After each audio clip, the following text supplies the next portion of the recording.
Good day, everyone. We are Group 2 and we will be presenting our scientific poster on a study entitled A Double-Blind Placebo-Controlled Evaluation of the Acute Effects of Sildenafil Citrate, or Viagra, on Visual Functions in Subjects with Early-Stage Age-Related Macular Degeneration. Starting off with the introduction, this study evaluates the effects of a single 100 mg dose of sildenafil citrate on visual function of 9 males aged 59 to 85 years old with minimal visual impairment and large drusen in the macula, or early-stage age-related macular degeneration, more commonly known as AMD, through a randomized double-blind placebo-controlled clinical trial. Cyclic guanosine monophosphate or CGMP-dependent phosphodiesterase type 6 or PDE6 is present in high concentrations in cone and rod cells and plays a key role in retinal light signal phototransduction. Activated PDE6 hydrolyzes CGMP to effect a reduction in CGMP concentration in the outer segments of cones and rods.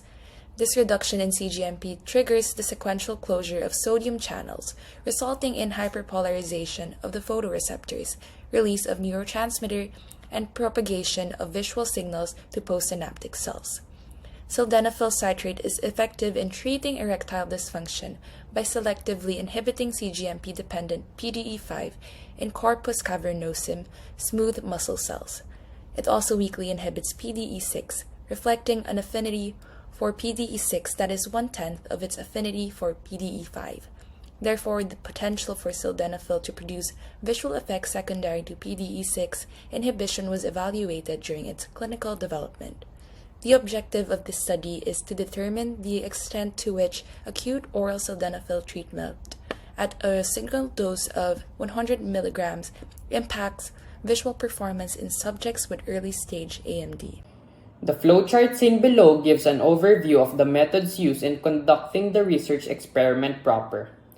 9 males with early-stage age-related macular degeneration with 20/40 or greater corrected visual acuity in at least one eye and body weight between 45 to 100 kilograms were prospectively randomized to receive 100 milligrams of either placebo or sildenafil citrate as a single oral dose during 8 a.m. to 10 a.m.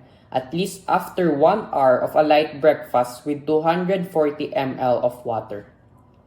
It was made sure that none of the subjects had taken nitrates during the previous 3 weeks, amiodarone or chloroquine during the previous 6 months, or had taken drugs that affect visual function within 1 month before the start of the study.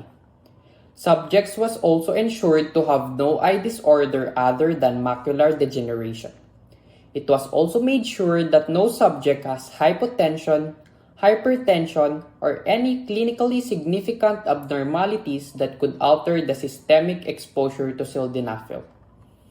After taking the first single oral dose, subjects were not allowed to take nitrates, digoxin, amiodarone, chloroquine, or any other drug that affect visual function for the duration of the whole study. After 7 to 14 days of washout period, the subjects in each group, subjects that received placebo and subjects that received sildenafil, were crossed over and received the other treatment. The subjects were then subjected to visual function assessments which were done in each eye before and at predetermined intervals within 8 hours of medication, which are in the following order. First is visual acuity. 3 early treatment diabetic retinopathy study wall charts were used to measure each eye's best corrected visual acuity at a distance of 10 feet.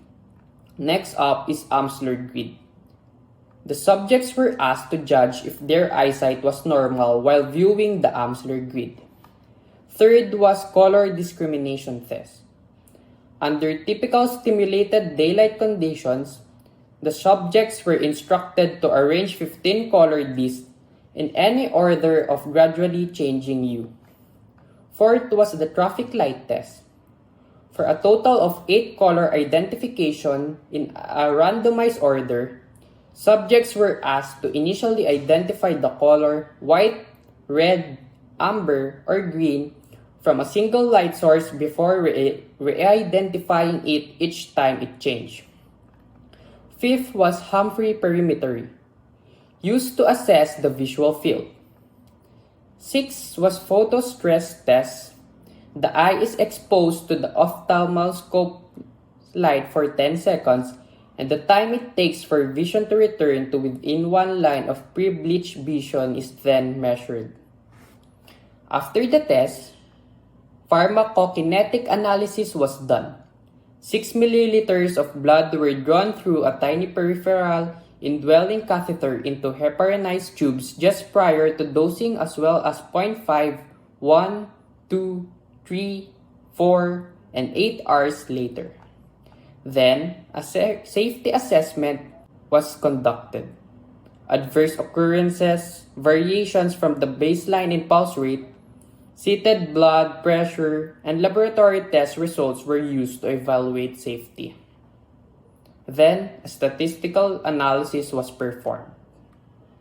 And that's it for the methodology. For the results of the test, after a series of tests utilizing a placebo and 100 mg single dose of sildenafil citrate on 9 subjects with early-stage age-related macular degeneration and 20/40 or better corrected visual acuity in at least one eye, the results varies. For pharmacokinetic results, there were no significant endpoints in the treatment using the sildenafil and the placebo due to the lack of significant changes on both treatments. For visual function tests, there were 7 tests given. First is the visual acuity. For both placebo and sildenafil, there were no significant changes in both treatments as seen in their median acuity scores. Only 3 subjects showed improvement after placebo treatment. For the second test, it is the Amsler grid. In this test, treatment by placebo manifests no change in both eyes. However, for the sildenafil treatment for the right eye, there were 4 subjects that had no change while 1 subject showed an increase in metamorphopsia. For the left eye, 4 subjects had no change while 1 subject had a better vision after 5 hours. Another subject had a worse vision after 7 hours. However, there was no evidence of changes related to the sildenafil treatment. The third test is the traffic light test. There are a few unequal mistakes between the results after sildenafil and placebo treatments. All results weren't subjected to statistical analysis since there were no significant errors on the treatments of both sildenafil and placebo. The fourth test is the Humphrey perimetry. There was a small difference between the treatments of sildenafil and placebo, wherein the sildenafil manifested a slightly positive change, while the placebo showed a slightly negative effect for the left eye. However, these changes are not clinically relevant. The fifth test is the corrected pattern standard deviation. After the ANOVA test, it is shown that there were no significant changes in both the left and right eyes, and there were no clinically relevant findings. For the color discrimination test, which is the sixth, there were no significant changes in both the treatments of sildenafil and placebo. Both tests showed similar profiles, thus no trends were apparent. The last or seventh test is the photostress test. For the recovery time of both patients who received the placebo and sildenafil treatment, there were no significant differences. Now we're going to talk about the adverse effects after treatment of placebo and sildenafil. For the placebo, there were no adverse effects after treatment. But for the sildenafil, there were 11 adverse effects detected. There are 3 headaches, 5 flushing, and 3 rhinitis. However, all of these are resolved after approximately 6 hours. There were no visual disturbances, no laboratory test abnormalities, and no clinically significant changes in blood pressure or pulse rate for both treatments. In this study, the researchers had explored the effects of sildenafil citrate, or Viagra, on men with age-related visual impairment, as sildenafil causes a minor inhibitory effect on phosphodiesterase type 6, which plays a role in retinal phototransduction, thus its possible visual effects. The study showed that a single 100 mg dose of sildenafil caused no significant acute visual effects or worsening of pre-existing visual impairment in 9 men with early-stage age-related macular degeneration. Furthermore, There were no significant difference between the results of the group treated with the placebo and the one treated with a single dose of sildenafil. Although some visual effects occurred within the study, they were not significant or constant enough to be concluded as an effect of the drug in this study, and may be caused by other variables. However, future studies must be conducted using high sample sizes and doing long-term treatments to show further evidence that sildenafil causes no permanent effect on the vision of men with early-stage AMD. This concludes the presentation of Group 2 about a double-blind placebo-controlled evaluation of the acute effects of sildenafil citrate on visual function in subjects with early-stage age-related macular degeneration. Thank you.